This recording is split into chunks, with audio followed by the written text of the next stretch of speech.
নমস্কার। বিশ্বকবি রবীন্দ্রনাথ ঠাকুরের গানের মহাসমুদ্র হলো গীতবিতান। কিন্তু আপনি হয়তো জানেন, হয়তো বা জানেন না, বিশ্বভারতী থেকে প্রকাশিত মূল গীতবিতান বইটির একদম প্রথম গান কোনটি? সেই গানের পেছনের বা সেই গানের আসল ইতিহাস বা গভীর অর্থটাই বা কী?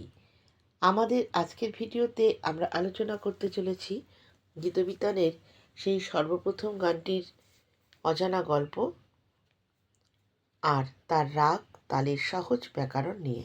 আসুন রবীন্দ্রসঙ্গীতের এই অন্তহীন যাত্রার প্রথম পর্বটি শুরু করা যাক।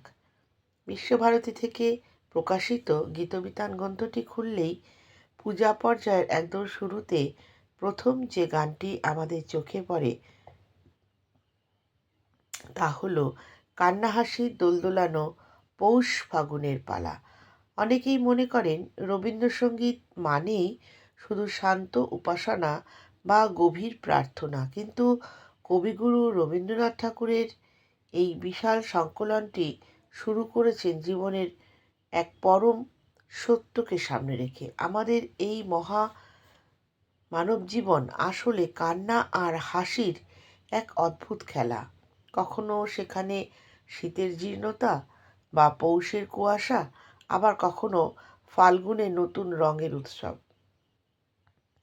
জীবনের এই যে দোলাচল, সুখ আর দুঃখের যে মেলবন্ধন, একে স্বীকার করেই কবি তাঁর গানের ডালি ঈশ্বরের চরণে উৎসর্গ করেছেন। এই গানটির একটা ইতিহাসও বেশ চমৎকার।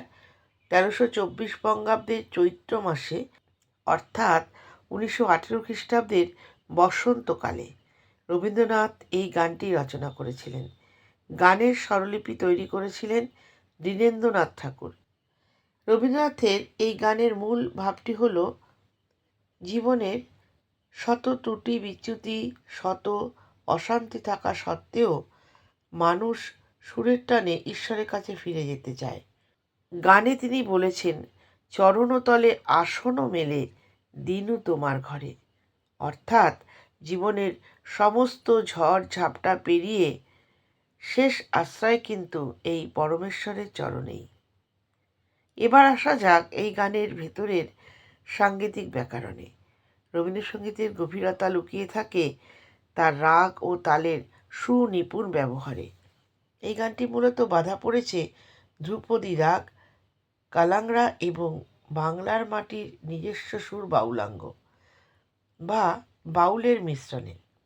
শাস্ত্রীয় সঙ্গীতের আভিজাত্য এবং বাউল সুরের যে সহজ মাটির টান, এই দুয়ের মেলবন্ধনে গানটি অনবদ্য হয়ে উঠেছে।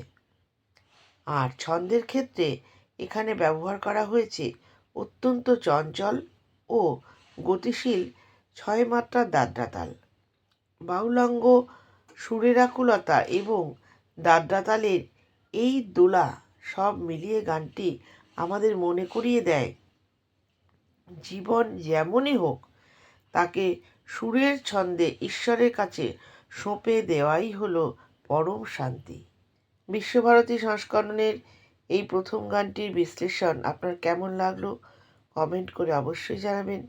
পরের পর্বে আমরা আলোচনা করব গীতবিতানের দ্বিতীয় গানটি নিয়ে। ভালো লাগলে চ্যানেলটি সাবস্ক্রাইব করুন, সাথে থাকুন।